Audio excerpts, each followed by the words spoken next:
All right, hello everybody. It's about 4 o'clock, so I think we can go ahead and get started. Welcome to today's webinar, Traditional Arts Apprenticeships. My name is Katie Monahan, and I'm a communications strategist here at the Ohio Arts Council. And with me today are my colleagues, Katie Davis, who is the coordinator for artist programs and Percent for Art, and Christina Benedetti, our folk and traditional arts contractor. We also have two special guests joining us, a master artist, Elaina Hernandez, and Talcon Quinn, who will introduce a little more in depth here in just a little bit. So we are super excited to hear from Elaina and Talcon today, and we also have a lot of really valuable information to share about the programs and resources that the OAC has for Ohio's folk and traditional artists. But before we dive in, there are, of course, just a few housekeeping items that I need to go over. So first, everyone tuning in today is in listen-only mode. This just helps to cut down on any feedback issues during the presentation, but that does not mean that you have to stay silent. If you have a question at any point during the webinar, go ahead and drop it in the Q&A box there in your control panel. We'll monitor the questions throughout the webinar, and then we'll be sure to leave plenty of time at the end for questions as well. If you have audio issues or trouble connecting, we recommend refreshing your browser. And if that doesn't work, try logging off and logging back into the Zoom. And please keep in mind that because we are presenting from our homes, there may be some variations in bandwidth and internet stability. So if the sound fluctuates or somebody freezes up for a little bit, thank you in advance for bearing with us. I promise you we will keep on rolling through it. So that does it for that. We are recording today's webinar, and the webinar will be, and the recording will be posted on our webinars page at oac.ohio.gov/webinars and on our YouTube channel by early next week. All right, I think that does it for housekeeping items. Next, let's take a look at what's on the agenda today. So, as I mentioned, our facilitators today are Katie Davis and Christina Benedetti, and both Katie and Christina work very closely with our folk and traditional artists through the Traditional Arts Apprenticeship program and the other programs that the OAC offers. So they are the perfect people to lead us through today's webinar. So Katie's going to kick us off with an overview of the ways in which the OAC supports the folk and traditional arts, and she's also going to talk about our new folk and traditional arts website. It got a little bit of a face and functionality lift, which is really exciting. And then Christina's going to come on and lead a facilitated conversation with our special guests, Elaina Hernandez and Talcon Quinn. So as successful TAA applicants, both Talcon and Elaina have invaluable insight to offer into the application process, as well as executing a successful traditional arts apprenticeship itself. So Christina's going to lead some predetermined questions there, and then of course we're going to open up the floor for you all to ask questions of Talcon and Elaina as well. And then Katie is going to wrap things up by talking a little bit more about the upcoming TAA deadline. So we have a lot to cover today in our hour together. I will stop talking. I'm going to hand things over to Katie. Katie, why don't you get us started? All right. Hello, everybody. All right. For those of you new to the Ohio Arts Council, we are a state agency that funds and supports quality arts experiences to strengthen Ohio communities culturally, educationally, and economically. With funds from the Ohio Legislature and the National Endowment for the Arts, the OAC provides financial assistance to artists and arts organizations. The Council accomplishes this charge in two primary methods. First, through the various grant funding programs that the Council operates to provide support to artists and to make arts activities available to a broad segment of Ohio's public.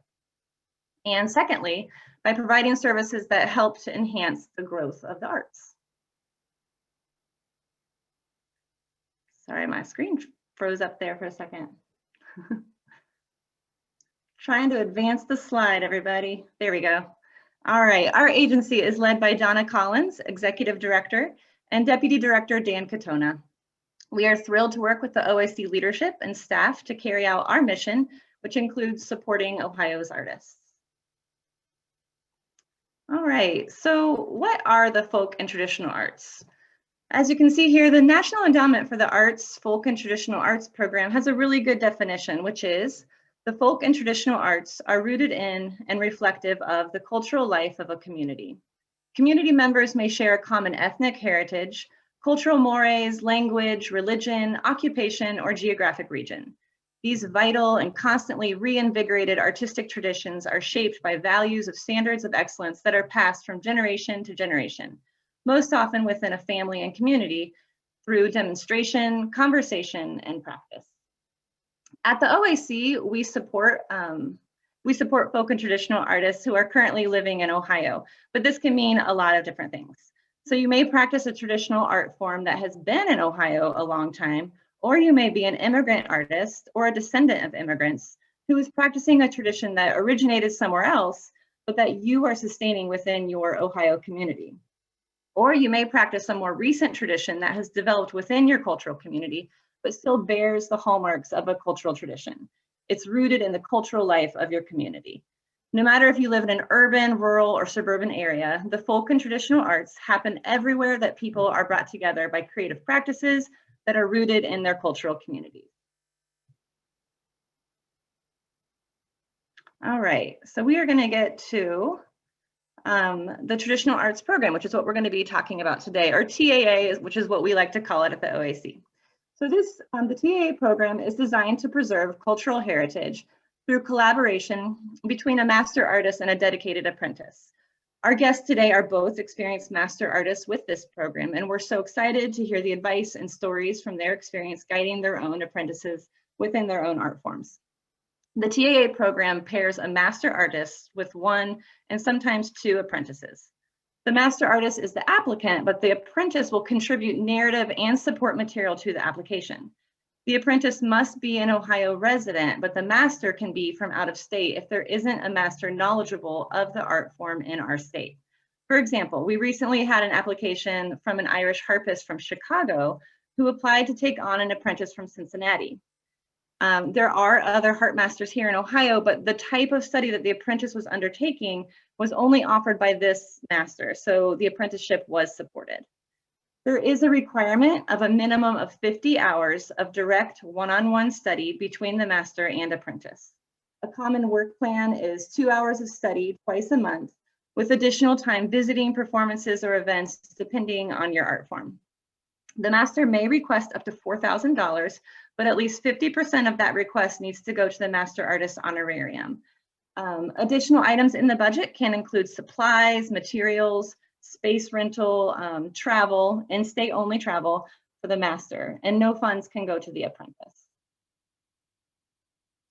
All right, so this is the new OAC, on the OAC website, you can find more information about the TAA program and other resources for folk and traditional artists on our new Ohio Folk and Traditional Arts page, which you can see here. We're really excited about it. It's going to be easier. It is easier to navigate, and it has a lot of really helpful links. And you can see from the image up here, this is the first half of the homepage. And there's a gray tab that's titled Apprenticeships. And this is where you're going to find information about the Traditional Arts Apprenticeship program, as well as a tab for our Ohio Heritage Fellowships, which is another great opportunity for our traditional artists. Another thing that we're really excited about, if you haven't seen it already, is #TraditionsTuesday. This is a social media initiative where every other Tuesday we highlight the work of a folk or traditional artist group or organization on Instagram. And it's easily shareable to other social media platforms. And we've been seeing a really good response to these posts, so be sure to check it out. And as Katie mentioned earlier, we do have previously recorded webinars that are focused on the traditional arts on our Ohio Arts Council webinars page. Most importantly is that as the coordinator of the program, I'm here to help you with any questions that you may have while you make your application. My contact information, as well as the IA director, Kathy Signorinos, are on the staff page, as well as on the folk and traditional page. So don't be afraid to reach out to us. And right now, I'm going to turn the floor over to Christina, who's going to be introducing our very special guest today. All right, thanks, Katie. So today I'm thrilled to introduce the two artists who are going to be joining us. Elaina Hernandez of Toledo, Ohio, is the director and founder of El Corazon de Mexico, a dance group that performs Mexican folkloric dances at festivals, schools, and cultural events across the state of Ohio and throughout the Midwest. The group is made up of over 60 dancers ranging in age from 6 to 40 years old, and they practice year-round to maintain their repertoire of over 100 dances from the various states of Mexico. Elaina has taught folkloric dance for over 25 years, and during that time has played a key role in strengthening Latino networks in Northwest Ohio by building community among dancers and their families, all of whom participate in the group free of charge. Elaina received the Diamante Award in Adult Leadership in 2010 from Image of Northwest Ohio, a regional Latino advocacy group. And in 2016, the Ohio Arts Council awarded Elaina the Ohio Heritage Fellowship, which recognized her essential work in sustaining Mexican dance here in Ohio. Welcome, Elaina. So Christina, Elaina has temporarily lost sound. Oh no! We are trying to rectify this. She's going to pop off really quick and come back on, and we'll see if we can fix that. So maybe let's start with, let's move on to Talcon. Okay. All right. And then we also have here Talcon Quinn of Athens, Ohio. Talcon designs and makes objects of use and adornment out of materials that are sustainably sourced and ethically produced from around her home in Southeast Ohio. Through apprenticeships of her own, she learned the practice of brain tanning, a traditional and non-toxic method of processing deer hides to make leather. Brain tanning has been practiced by many cultures around the world, including by indigenous peoples and settlers in North America. With her TAA award, Talcon was able to share this skill with Juniper Balu, a granddaughter of the Pokagon band of the Potawatomi Nation, providing Juniper with insight into the hard work her relatives put into crafting their leather. Talcon sources her hides from local subsistence hunters and uses other found or ethically processed materials to make wearable art that is imbued with her care and respect for the natural world. Talcon also teaches classes in brain tanning, basketry, and other skills in Southeast Ohio and in folk schools around the country. Welcome, Talcon. Hi, is my sound on okay? Yes, and Elaina, do we have you now? Elaina, are you able to hear us? Oh, it sounds like no.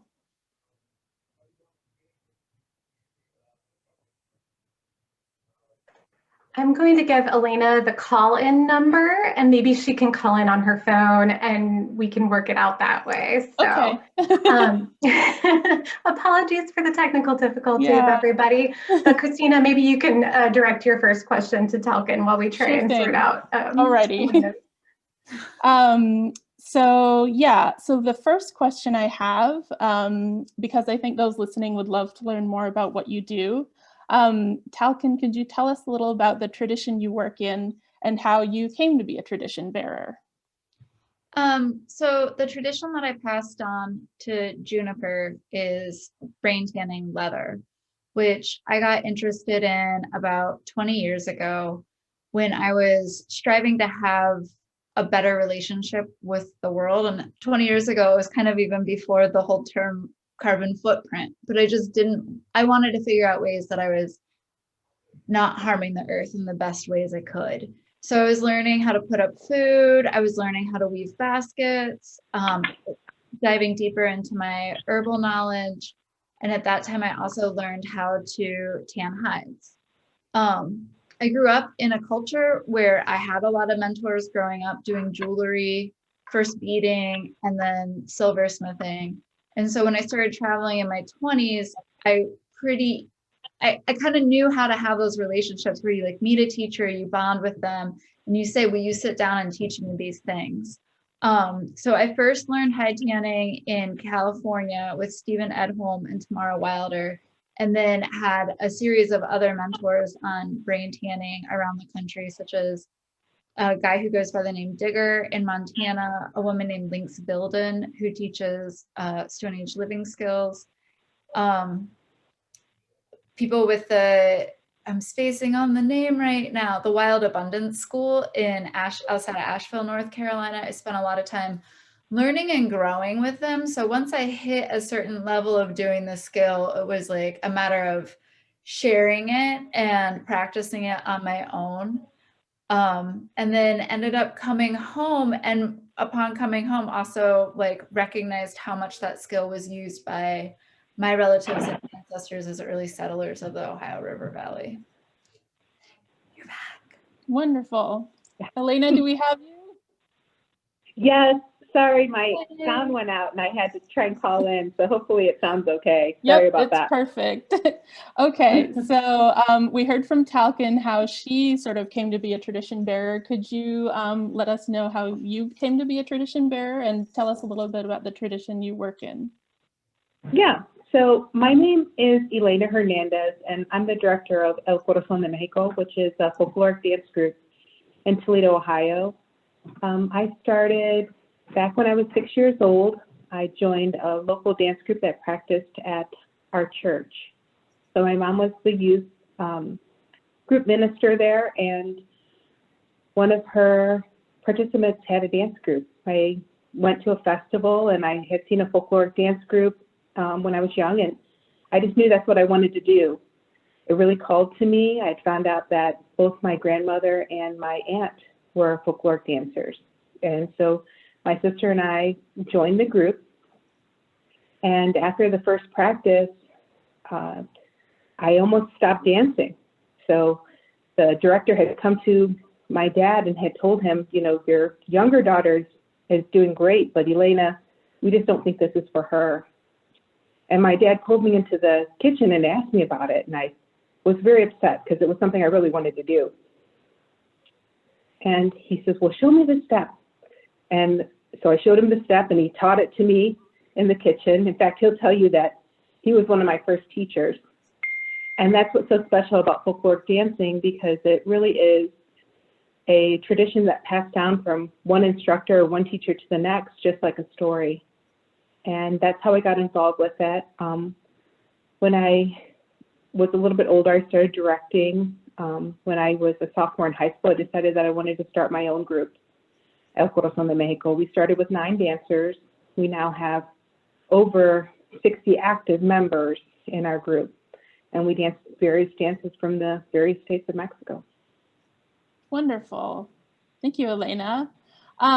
So next, I'd like to move on to talk about the application process. So my next question is, how did you decide to apply? And what tips do you have?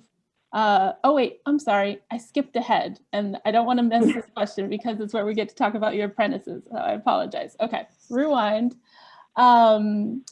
So my next question is, what has been the impact of your Traditional Arts Apprenticeship grant, both for your apprentice and yourself? And since your apprentices aren't here with us today, could you tell us a little bit about them? And Elaina, can we start with you on this one? Yeah, so my apprentice is actually my daughter, Vanessa. She started being my apprentice at a young age, and that's usually how it is with the folkloric dancing. You do start teaching at a young age. I think mainly because having an apprentice, you have the time for that. Once you become an adult, you don't have as much time for performances and practices and things like that. So I myself started directing at 13. I was an assistant, and she also started directing, I believe she was 12 when I had her helping me with assisting. She does a great job with it. It's really nice. She goes to the Toledo School for the Arts.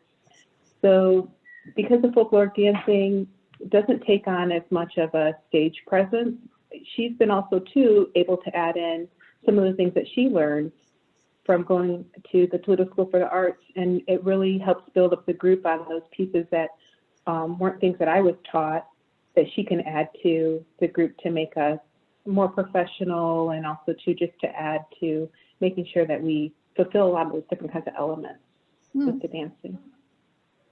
Wonderful.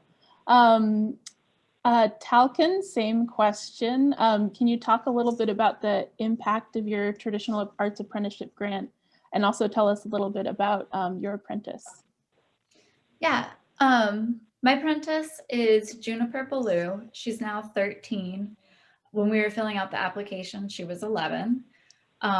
So I've definitely seen her grow. I've known June since she was born, so 13 years. She is a granddaughter of the Potawatomi tribe, and she's studied with me jewelry making. She's done like classes with me out in the woods of learning plants. And she just seemed to have a natural interest in learning another skill to build upon what she had already. And it's been such a magical experience because I've gotten to be closer with her while she's going through a pretty transformational time of going from like being a preteen to a young woman, and sharing with her a craft that's messy and smells funny and like not very like pretty and glamorous when you're doing the work, and to encourage her to still do it and to still like dive into being those parts of her that are also pretty and glamorous. I really loved what Elaina just said about seeing her daughter, her apprentice, like bring in different aspects of things that she didn't already know, because I gained that from June already, because of her being a granddaughter of the Potawatomi tribe.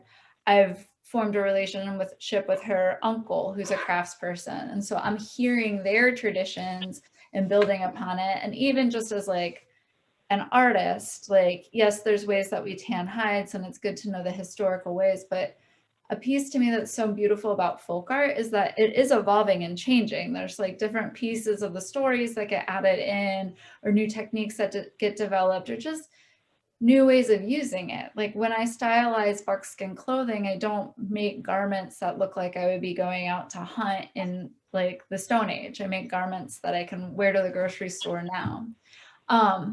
But going back to June, it's just been like, it's been such a beautiful experience to be training someone who I know is going to be a teacher, who I know is going to share these skills, and watching her develop her own style of doing it has been a very, it's just such a powerful experience. I mean, it's exciting. You like see somebody birthing in front of your eyes and blooming into the person that they're becoming. And it's great. It's lovely. That sounds wonderful. Thanks, Talcon. So I'd love to move on to talk about the application process. So my next question is, how did you decide to apply? And what tips do you have for new applicants when it comes to putting together a strong application? And maybe we can start with you on this one, Talcon. I chose to apply because a friend of mine was a recipient of the grant the year before, and she knows how much I love teaching and sharing skills in the community. And she was like, this is a way that you could have a mentor or an apprentice and be a mentor. And it is, I mean, it's just nice to have that incentive of like having a reason to sit down and organize your thoughts and lay out a project and set intention of why you're doing it. And with that, like you really do need to sit down and organize your thoughts and set intention of why you want to do it. I highly recommend, for me, I spent a lot of time writing. I think I started writing it at the end of January and kind of like I like started the practice of like having a routine of writing it. And then as it got closer to the deadline, like put more hours in on it. I utilized my team, which was like my personal team here at home of people who I think are really good writers who have applied for grants in the past. I worked with Juniper's mom because at the time Juniper was 11. So I got more insight and help with proofreading from her mother than June. But I also worked with June on it and included her with, you know, I had to get her insight to put into it, but I also just like shared with her what I was doing. And then I called the Ohio Arts Council and ran by my ideas. When I first applied, I actually thought about teaching basket weaving, and we like kind of like ran through the scenarios of what that would look like, and it made more sense to do hide tanning. But I would say plan ahead, give yourself plenty of time, use all the tools in your toolbox, read it again and again, and really like dream, like share why you want to do this. And for me, it was because I love these arts that I hold, and to have the opportunity to share it with a young woman was completely magical. Thank you so much, Talcon. That's so inspiring to hear. Elaina, same question for you. How did you decide to apply, and what tips do you have for new applicants when it comes to putting together an application? So I decided to apply after I had received the Ohio Heritage Fellowship. It just seemed like the next logical process as far as teaching. And with the dance group, I knew that I was going to need to have an assistant who would be able to take on that role of being the director so that I could move into other roles of more managing. And this just seemed like a good step for us to do. The advice that I would give when you're filling out the application is to tell a lot of stories. We're in folk art, which means that there are lots of stories that go along with it. Your experiences, the experience you've had with your audience, the experience you have with your apprentice, childhood stories, things that really add to it. I find that the application process online is a pretty nice platform. It's an easy platform to navigate. What's really nice in that platform is there is a tab there that you can click on so that you can ask questions or have it be reviewed. So it's important not to wait till the last minute because you want to make sure that you have time to have it be reviewed. But the Ohio Arts Council is excellent and, you know, helping you with those things, answering questions, kind of looking over your work. And I agree with Talcon, you really do need to have a team helping you with that. So have somebody else who's looking at it, have somebody else who's reading it. Sometimes I know when I write something, I think that I said what I thought it was going to say, but when they read it, they're like, well, I don't understand that. Well, I was writing it how I thought about it in my head, and that didn't really make too much sense. So having another set of eyes on there that really looks at it and says, well, what exactly did you mean? Especially with being artists, sometimes the way that we communicate is different. And so you want to make sure that it gets across on the page your passion that was there and not have that be lost because you couldn't communicate it very well. That's great advice for all writers, Elaina. Thank you. Yeah, and also a great point to make about telling your story, something I kind of wanted to highlight.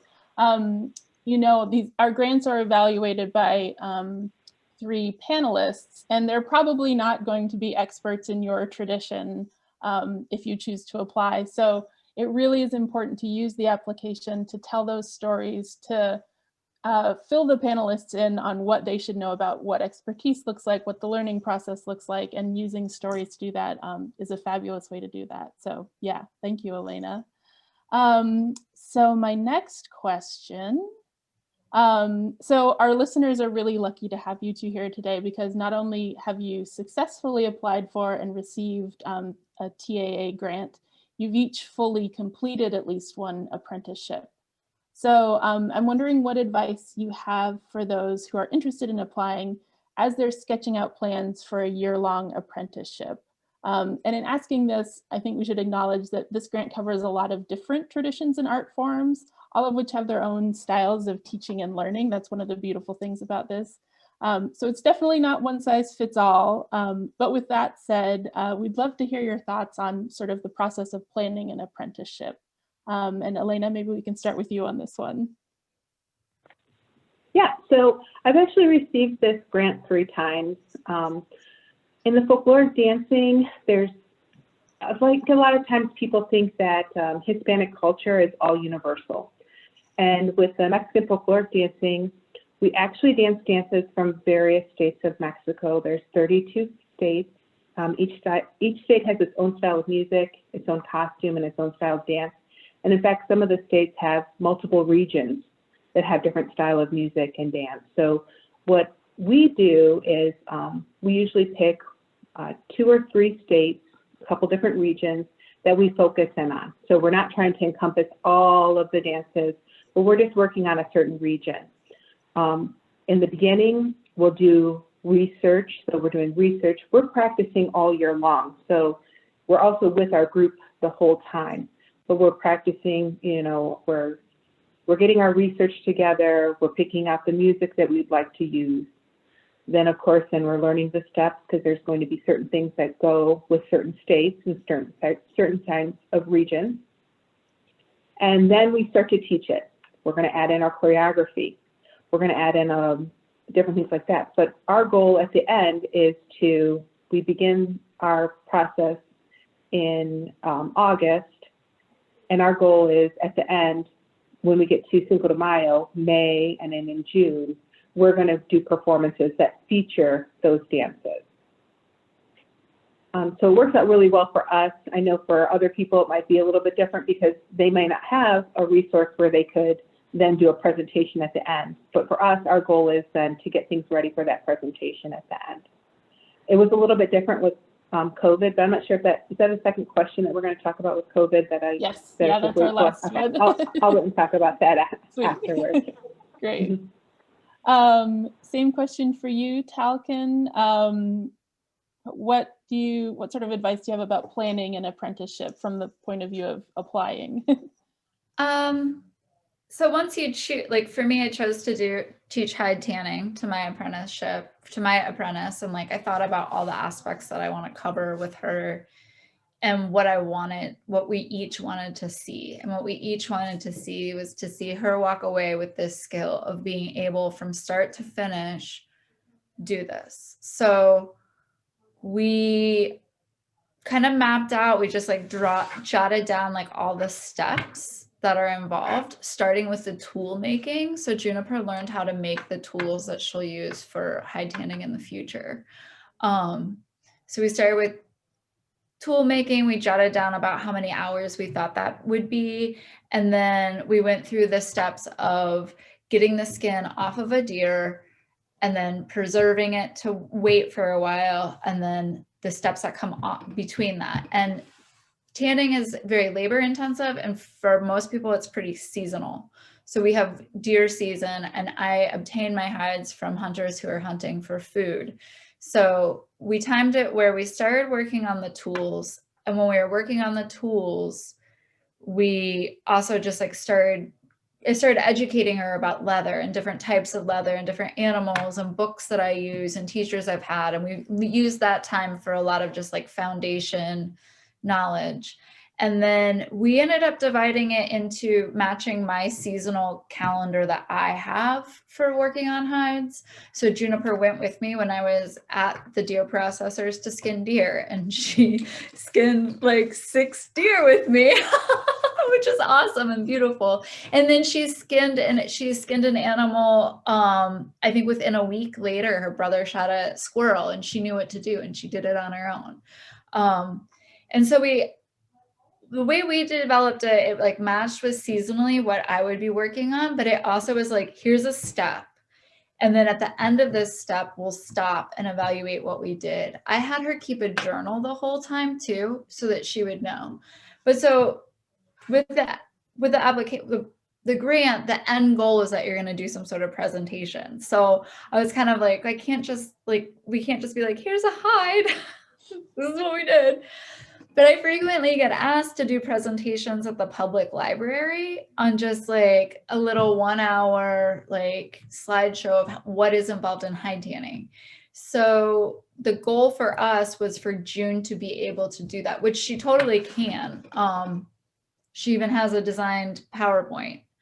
But for whenever we roll into the next question, like it did change, COVID did change how we did that part of things.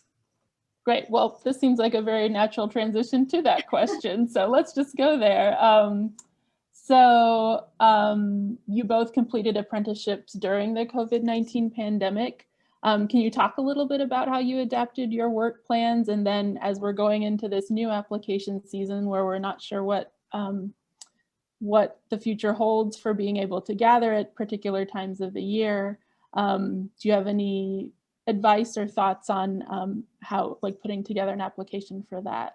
And we can start with you, Talcon. I'm going to start off saying that you need to assess risk and play it safe. So you're an artist, so you can get creative and figure it out. My skills outside. So June and I kind of just did a lot of what everybody was doing, which was just like, okay, let's just like take a minute and cool chill out and like get a bearing of like what feels right for us to continue this process. She was most of the way through tanning her hide.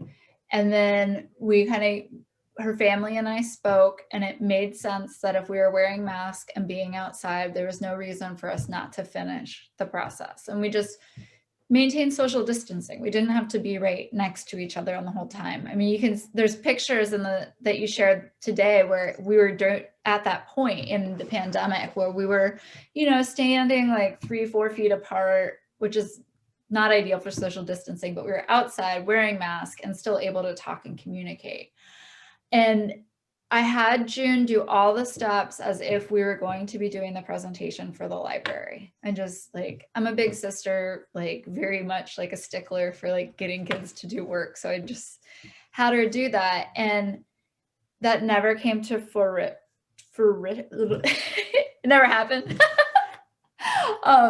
But she has all that information all gathered up. So, and I know that she wants to do it at some point in time. And what we switched for that aspect of things was that she and I were each an artist in the library. They have these 2 glass cases. And in one case was her display, labeling all the tools that she had made and like giving an explanation of the process. And then the other one was a display of like my tools and my leather clothing that I wear regularly.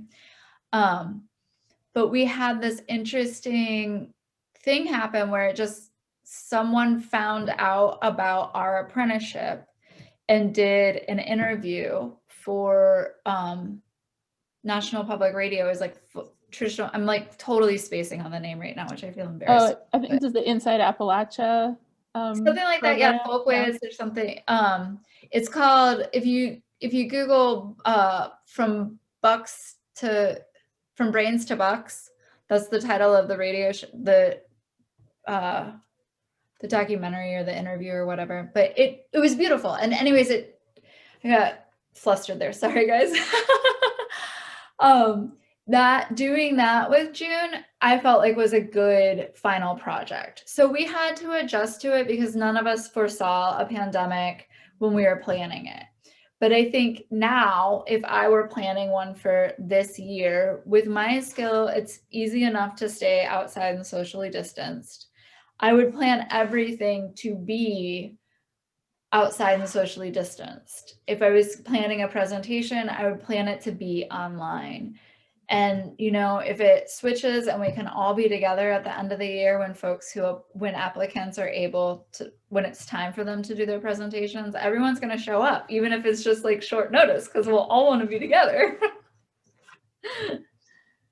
Absolutely. Yeah. And that's all great advice, I would say, where it's important to us that these, that people continue to apply and that we continue to have these apprenticeships. And we're very eager to work with everyone to adjust things to make sure that people are staying safe. So I know it's not the case with, I'll ask, let's have Elaina go and then I can sum up that. Elaina, how did you adapt your plans once COVID hit for your apprenticeship? Well, I'm very fortunate because my apprentice actually lives with me.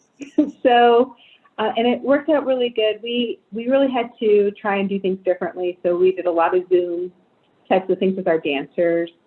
The problem for us was we add a lot of choreography to our dances, and that we weren't able to do on Zoom. So we were able to teach. We had to be flexible with the teachings. I don't know how many people are actually visual or do movement in their Zoom calls. It's very hard. There's a lot of lag and things like that. So we had to do research on how to make sure that the sound quality came through, that the music quality came through for our dancers, even that our video came through for our dancers. So it was great having my apprentice there with me, especially because she's younger and she understands a lot of those things that I don't understand. And so we were able to work together. Because we weren't able to do the choreography, we focused more on learning more dances. So we did more research, again, from the same regions. What was special about the region that we had picked this last time, it was from the state of Tamaulipas. It actually has 3 regions in it. It's the state that my father-in-law is from, so her grandfather is from. So it was already a special state for us anyway. So it gave us an opportunity to go beyond what we would normally do as far as the dances that we would learn, but also then learn more dances that we could show to the group. Our presentation that we did at the end is we contacted some of the schools that were in the area and asked if they would like a virtual performance. So our dancers who had been coming to the Zoom, we took them downtown, we taped outside, and we just taped in different areas and taped the dances that we had been working on, presented it to the schools, added a little craft, told them a little bit about Cinco de Mayo, and that's how we made our presentation at the end. I agree with Talcon. I think that it's really important when you are applying, knowing that we are going to probably be going through this at least until the fall, that you do assess the risk, and some things are just not going to be as flexible to do on Zoom, and maybe just think that you have to wait a year. And it also to just give you an opportunity to really get a nice application together, get yourself ready. Also to, even though you would be working with your apprentice, maybe it gives you an opportunity to see if that apprentice even would work with you anyways, and do smaller projects, just to kind of feel each other out. So you do need to do a lot with your apprentice throughout the year. And so this year might just be more of an assessment if it's going to be something that you really can't do in person. I know for us with teaching, we are teaching in person now, but it makes it really hard because normally when you're teaching, you know, you want to get close to your students, you want to move them around and things like that. And we really can't do those things now. So it's okay when we have dancers who've already been dancing with you for a while. They understand that, and you've built those bonds. It's a little bit more difficult when you're working with somebody who's new, and you haven't created those bonds, and they're not really sure your teaching processes and things like that. So really reflect on that before you decide if that will be a good opportunity for you this year, or to then just wait. I think that's great advice, Elaina. Thank you. And yeah, I also just, it's come up a few times in here, but I just wanted to highlight as well, with our traditional arts apprenticeship grants, it is possible to apply and receive them several years in a row. Elaina has done that and other artists of ours have. So that's another thing to consider. It's not sort of just a one-shot thing. So just want to make sure everyone knows that that's an opportunity out there as well. Well, so that's the end of my questions. Thank you, Elaina and Talcon, so much. This was a great wealth of information for our applicants to start helping them on their way. And it's also just been such a treat to get to know more about your traditions and everything. So thank you so much. So we have time now to take a few questions from the audience. I know that some have been coming up in the chat, and also you can put them, we'll ask you to put them also in the Q&A box, which you'll find the icon for that in the lower right part of your screen. So you can just click that and type your question in, and we'll get to as many as we can. If you have application related questions, Katie Davis can take those. And then if you have questions for our guests, Elaina and Talcon, about their own work or their individual apprenticeship experiences, we welcome those as well. So I'm gonna check here. All right.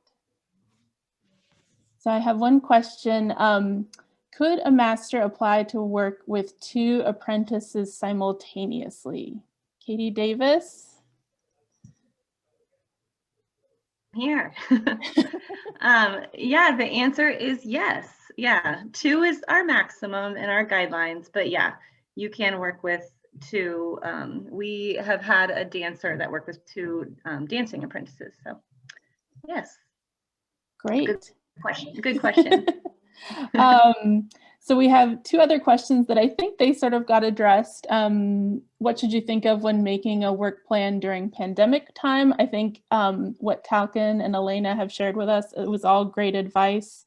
I think, you know, planning with the idea that we may not be able to gather in person, and thinking about if your apprenticeship can be adapted in that scenario, go for that. or think about if this is something to maybe think about for next year. So it'll really depend on the art form you're working in and sort of how you think that's going to work with working virtually or outdoors or something like that. Another question was, can the final presentation be virtual instead of in person? And I think we've heard that, yes, that's totally great and fine. It in some ways can reach more people that way. So yeah, we love virtual presentations. Okay, I'm looking, any other questions? I saw one come in, Christina, about the community. The grants we know go to you as individual artists, but just if you could talk a little bit about the impact in your community. Just that was kind of the question.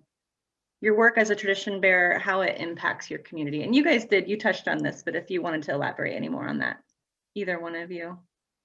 I think that probably would have to do with those events. Either one of you? I can go first if you'd like. Okay. So for our community, we perform all year long. Our community is very supportive of our group. So they come out and they, when we did some virtual things, we got a lot of shares, a lot of views. As far as it affecting our community, knowing that Vanessa will be ready to teach this group in the future is very important to me. Right now, when I have this group, my parents help me. So my dad is the manager, my mom sews the costumes. But they're getting up there in years, and I know that they're not going to be able to be at performances. In fact, we're already planning for that with COVID. I don't want to have them at the performance. I don't want to have my mom in the back helping dancers change, and then possibly they get sick. So I'll have to take on those roles, which I do sometimes, but I'll have to be the one who is the manager, who's making sure that things are getting set up in the back, talking to whoever is the contact and making sure that things are set up that way. And I know from the training that I've given Vanessa that she'll be able to handle the things with the dancers, getting them prepped, making sure that they know what costumes they're supposed to be in. And because she's helping me so much more beforehand, she really does understand all of the choreographies, all of their spacing, things like that. So I know this tradition will continue past just when we all have to change our roles. And that's what's so special about the folklore dancing. It really is passed on from one dancer to the next. And so she's just taking on that next role, where she's taking on the position of instructor so that I can move on to do the things that will help it easier for her, so that she doesn't have to do those extra things of figuring out how she's going to talk to the person, plus get that girl's hair and makeup done in the back. She'll be able to focus in on the dancers so that I can focus in on the other things.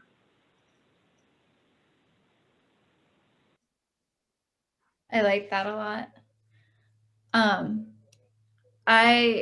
My work isn't as like, I do this one thing as Elena's, and I don't participate in a troupe. I'm just an individual.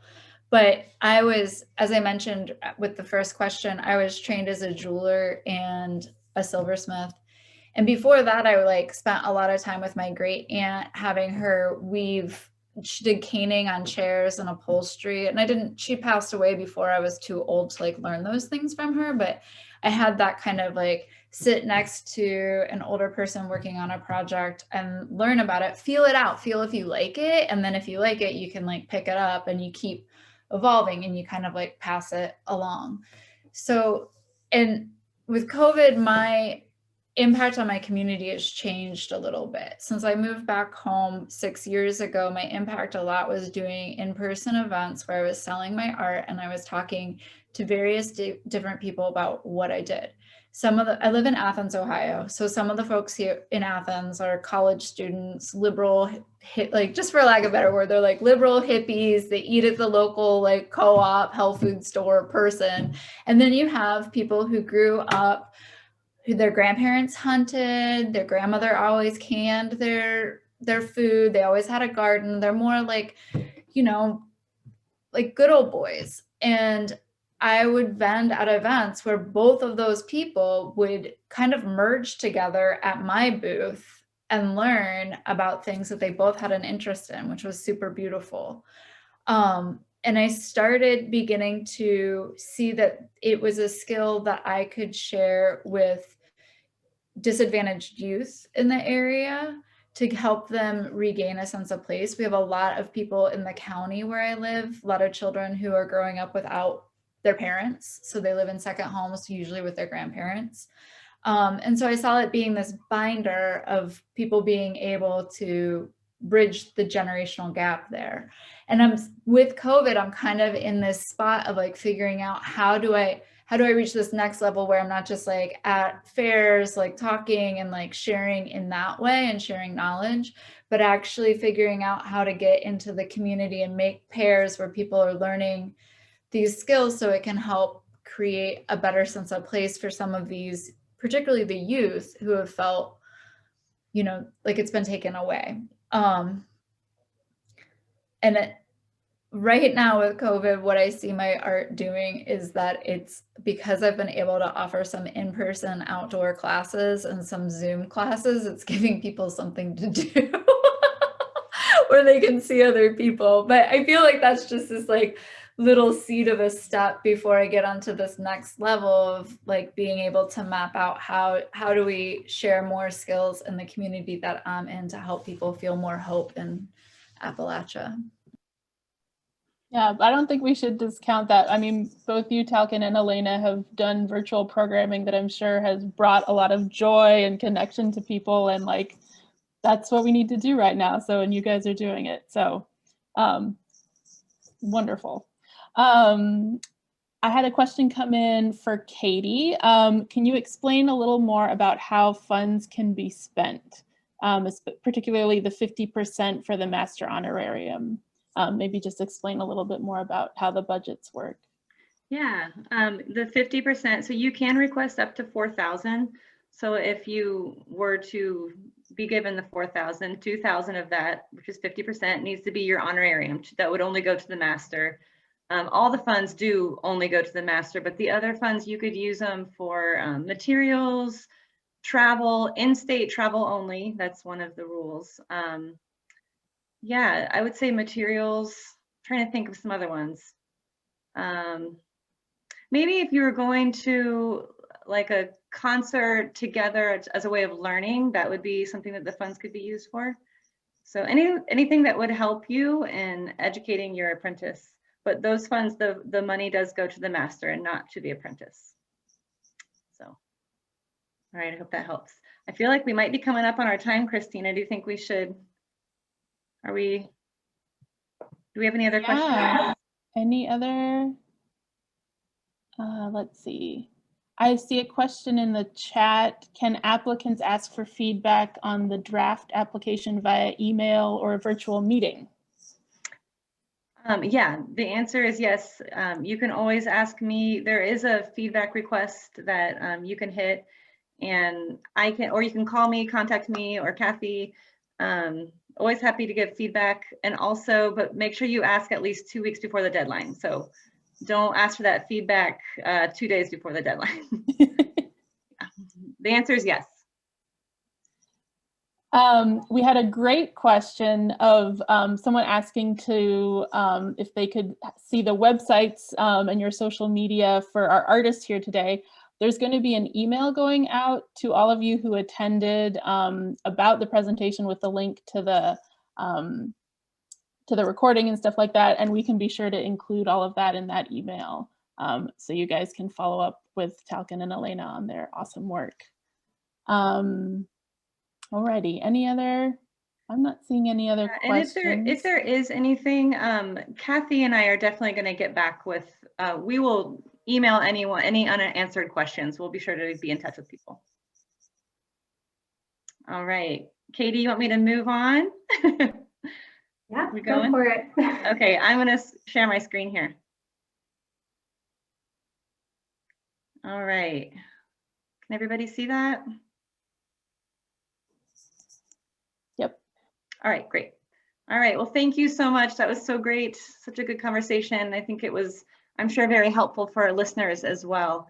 All right, so now that we've heard so much about the Traditional Arts Apprenticeship, I just want to remind you of the upcoming TAA deadline of March 15th. It'll be here before we know it. This is also the deadline for all nominations to be in for the Ohio Heritage Fellowships. The Ohio Heritage Fellowship is a Lifetime Achievement Award that recognizes traditional master artists who demonstrate and reflect Ohio's living cultural heritage.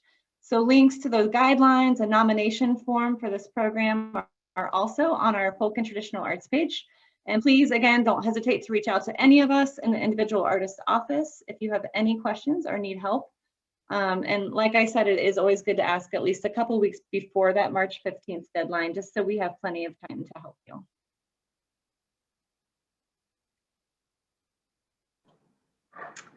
All right, so yeah, it looks like we're coming up on the end of our time here today.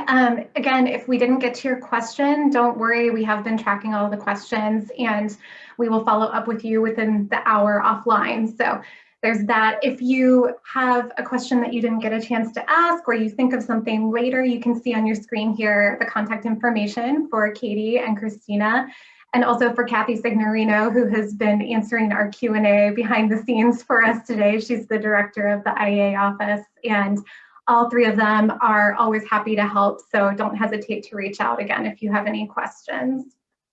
And next, I just wanted to remind everybody that there is a section of the OAC website that's specifically dedicated to updates and resources for the arts and cultural sectors related to COVID-19. We update this page pretty frequently, so just be sure to check back there often for updates. And that really does it for today's presentation. Again, a huge thanks to Talcon and Elaina for being willing to share your experiences and your advice. I think this was incredibly informative. I know people got a lot out of this, so thank you again so much for your time, and thank you to Christina and Katie as well. That does it for today. Thank you all for tuning in, and we will see you next time. Bye, everybody. Bye, everyone. Bye-bye. Thanks, everybody.